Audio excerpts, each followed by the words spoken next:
sense to you guys a little bit because it's kind of hard to hear.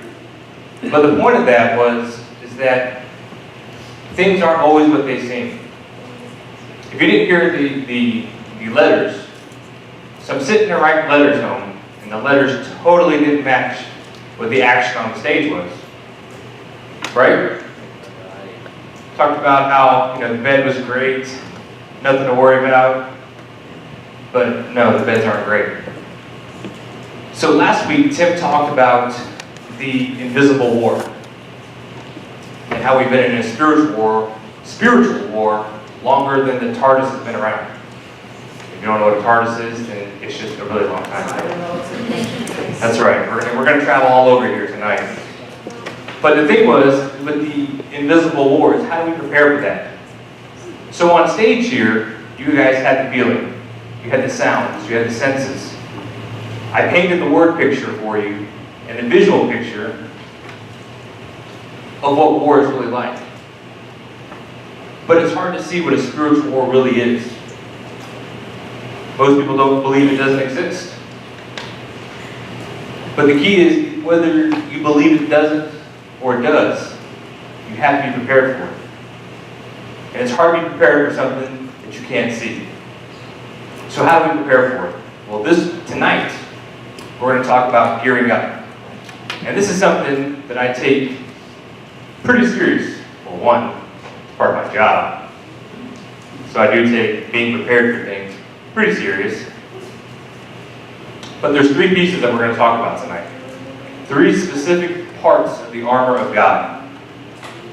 And the first one is that Jesus' truth holds everything together.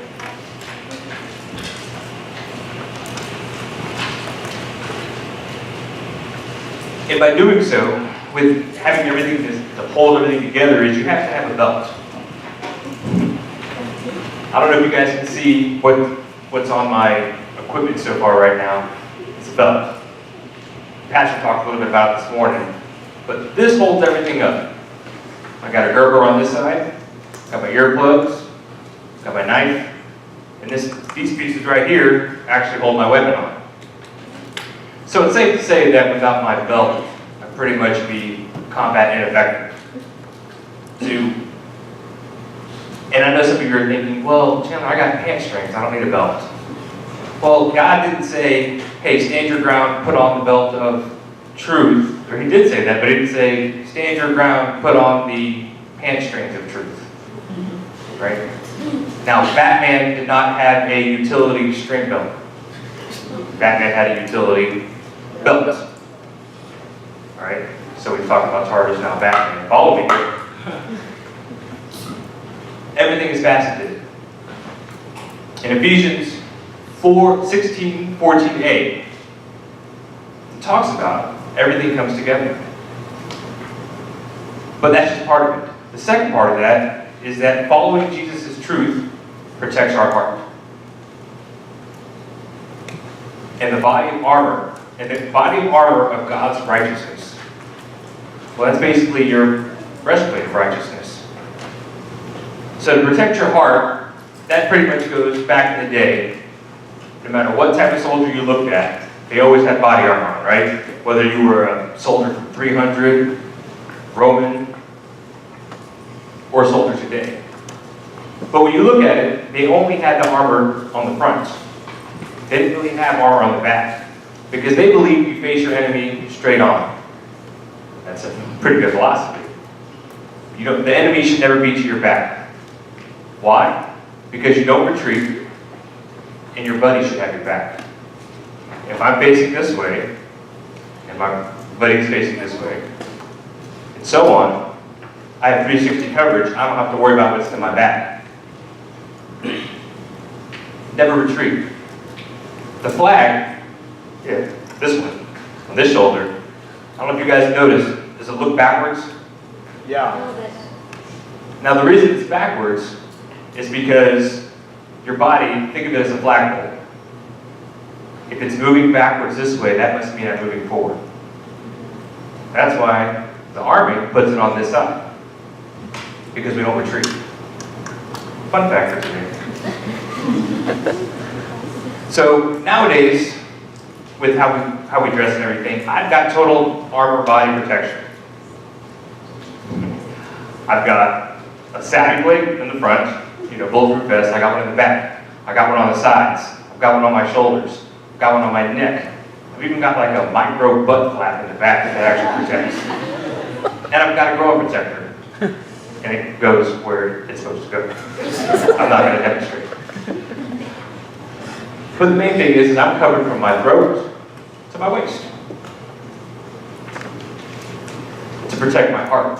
But protecting your heart does not mean hardening your heart. You can harden it to certain things, like negative people, negative attitudes, negative thoughts. But our tendency is to harden it towards God because we blame Him for everything. We don't accept responsibility. So now if you harden your heart towards God, you can't hear what He's talking to you. You need to protect your heart, and we're given the armor of God to be ready. To be ready for what? To share the gospel of peace.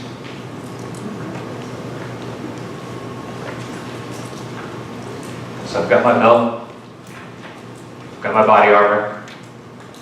Now why do I need to be ready to share the gospel of peace? So if we go back to that body armor for a minute, sharing the gospel of peace means that you're going to come across people who really aren't fans of that.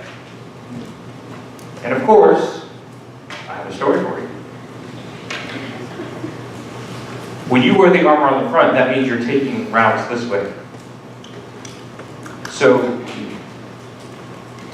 last week, I've read all the emails, the newspaper about the schools. You can't have any kind of religion in the schools. And I was like, I don't believe that's right. But then at work, someone said, hey, I need you to say a prayer, invocation, at a ceremony. I'm like, oh, well, I'm not a chaplain, right? They're like, yeah, but you can do it. And I'm like, okay. But there's only one thing. You can't say Jesus. I'm like, well, how do you pray without saying Jesus? It'll be that bad, man. So, well, you can say greater being, wonderful counselor, supreme Father. I'm like, so I can say everything but the word? I'm like, yeah, don't do it, you'll get in trouble. And I'm like, oh, okay. And I kind of took it half-hearted. But then I had to realize, I'm like, this is a test. So I asked Kathy, I'm like, Kathy, if you don't know, Kathy's my wife, my special lady friend. We're married, I said, Kathy, well, what do you think I should do? She said, well, you should do it. You should just say it. And I'm like, yeah, but I get in trouble at work a lot. Do I really? Do I need to add to the plate already? When keeping it real goes wrong? And I'm like, I don't know. So I thought about it, and it came to the day of. And she's asking, what are you going to do? And I said, I don't know. 5 minutes before the ceremony, I had my script written out, and I had it typed out the other way. It said, in your wonderful presence being's name, amen. Whatever. But then I remembered something in the Bible from an old Sunday school, when you hear all these things. And it said something where Jesus says, if you deny me to others on earth, when you come to heaven, I'm going to deny you. And I was like, ooh, snap. Like, why I got to remember that like 5 minutes before, right? It happened a significant emotional event. This is not, no. And it really struck me. And if you don't know what that means, I'm going to break it down Teletubby style. On earth, when someone's like, hey, you a Christian? You know God? And you're like, huh? Yeah, I go to church. You want to say a prayer? No, I don't pray. No, whatever. But you can't say Jesus, okay. So when you get to heaven, and you're like, hey, God, you remember me? It's like, no, I don't know your name. No. Like a bad ex-boyfriend or ex-girlfriend. It's like, no, I don't know you. And that's huge. I mean, I was like, I don't want to be that guy. So I said, went up there and I said, and then I thought about, I get up here and preach all the time. And I tell you guys, you need to do it. So I got to practice what I preach. So I said it. Now that was on last Thursday.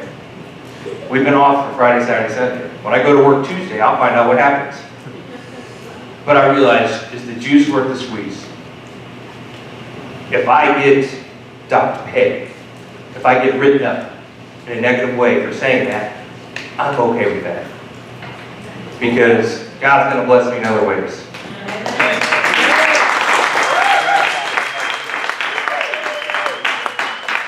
So, I was ready to share the gospel of peace. Now with that, what do we say? If you talk the talk, you gotta Walk the walk. So how do you walk? You gotta walk with shoes on, right? That's the key. Look at these boots. Now, they are not the most comfortable thing, but I got special inserts in them. Yeah, they're not Dr. Schultz, I'm not old. They're comfortable, that's what they are. Because if your feet aren't ready to go the distance, you can't go. We all know it. If for shoes, put on the peace that comes from the good news so that you will be fully prepared. Ooh, man, that means you got to, you got to be ready for it. That means you need to break in these shoes ahead of time. That's part of your preparation. So I have another story. I have special boots that they're broken into. I can walk 2, 3, 4 miles and it's not a problem. Problem is though, I go for a training event and I forget my boots. I get there and I'm like, Captain, look by the side of the bed. Are my boots there? Yeah. Oh no. I'm like, it's supposed to be in my car. So I have to buy new boots. Now buying new boots before you go walk 2, 3, 4, 5 miles, not the best time. You start getting those little hot spots, you get the blisters. It's a significant emotional event. I'm not gonna lie, I cried a little bit.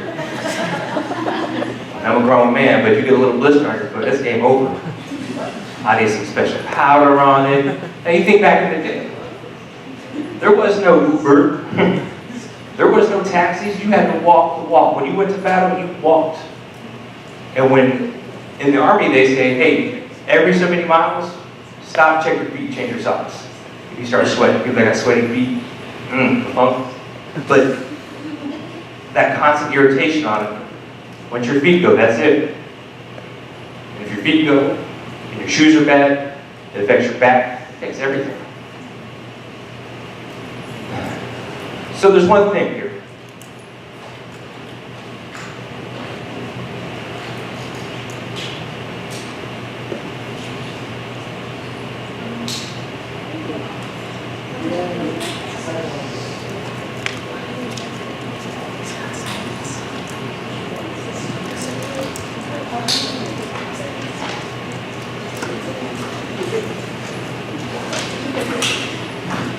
The question I have for you is, do I look like I'm ready for battle now? So what am I missing?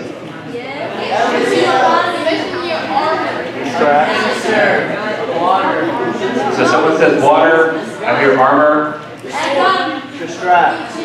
My weapon, right? So tonight we've talked about shoes. We've talked about belts. We've talked about armor. But we haven't talked about a weapon yet. So it doesn't matter how much armor you have on. If you don't have a weapon, pretty much all you're ready to do is take fire, but not return fire. And by taking fire, that means every day you walk and you listen to the negativity. You maybe aren't as proud a Christian as you think you are. You let others dictate your feelings. So basically, when someone dictates your feelings, you're letting them live rent-free up in here. No, ain't nobody got time for that. So I'm going to say it. Some of us look like Christians, but you're only acting the part.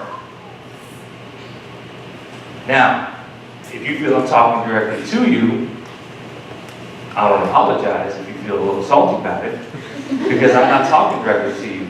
That's that Holy Spirit giving you conviction. Ooh, yeah, I went there. I look like I'm ready, but my weapon is God. And I've gone, you've seen in the pictures, I've gone all over. And sometimes I forget to take my weapon. And it's only by the grace of God that I've made it out of those places. But I know, and I tell the boys, you can make any mistake you want. Just don't make the same mistake twice. And after a few mistakes almost cost me a lot more than I was willing to lose, I'll never do that again. So the band comes out, they start getting ready to set up. I'm going to ask you a question. What does your spiritual armor look like? I know you really can't go inside and look at that, but everyone would like to think that on the inside, if you could just step out and have spiritual Chandler right here, what would he look like? I think some of you in this room would look like Master Chief from Halo. And if you don't know what that is, basically he's like just G'd up from head to toe with full body armor, 800 rounds ready to go. But some of you who think that would be surprised. Some of you might look like a Mad Max warrior, just wearing a loincloth and a slingshot. You'd be embarrassed. I would like to think that when I go to heaven, not if, but when, God's like, hey, your outside matches your spiritual side. I want to make you commander or in charge of a platoon in my army.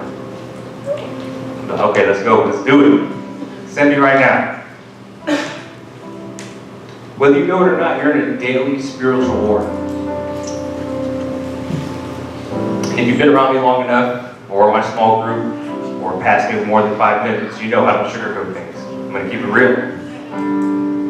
Are you ready for battle? The series is going to talk about how to prepare you for offense, defense, but spiritually. Do you wake up daily and just worry about what you're going to wear when you take that Instagram selfie? Or do you wake up daily and put on the armor of God? Because I'd rather put that on first than anything. 1 Peter 5, 8 through 10 says, stay alert. Watch out for your great enemy, the devil. He prowls around like a roaring lion, looking for someone to devour. Stand firm against him and be strong in your faith. Remember that your Christian brothers and sisters all over the world are going through the same kind of suffering you are. In his kindness, God called you to share in his eternal glory by means of Christ Jesus. So after you have suffered a little while, he will restore, support, and strengthen you, and he will place you on a firm foundation. So when it comes to your life, are you following the truth? Are you guarding your heart? Or are you sharing the peace of Jesus? Stand firm by the truth, righteousness, and peace of Jesus. It's one of those easier said than done things. Because every day your moral character will be tested. If you don't stand for something, you're going to fall for anything. Before we pray, I'm going to ask you, one by one, your next steps. And they are, I know I need to put on way more armor daily than I have. Or, I need to quit hardening my heart towards Jesus. Take responsibility and accountability for your own actions. I'm ready to let Jesus lead my life, lead me into battle. So before you circle one, every week we get up here and we see the next steps and we do it. I'm going to let you know right now, I'm going to hold you accountable. I'm going to call you out. If I see you in Kroger, or the Walmart, or Food Depot, I'm going to call you out. That's right, you get the big voice now. Because if I don't hold you accountable, who will? Because when the time comes, I'm going to be proud to call you brothers and sisters in arms in God's army. Because the time will come. And you want to follow the guy in armor, not the loincloth and slingshot. So come on up here.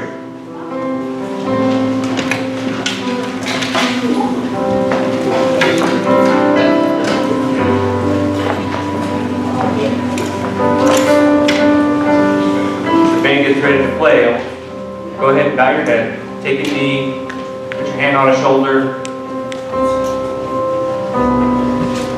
Let's just talk to God.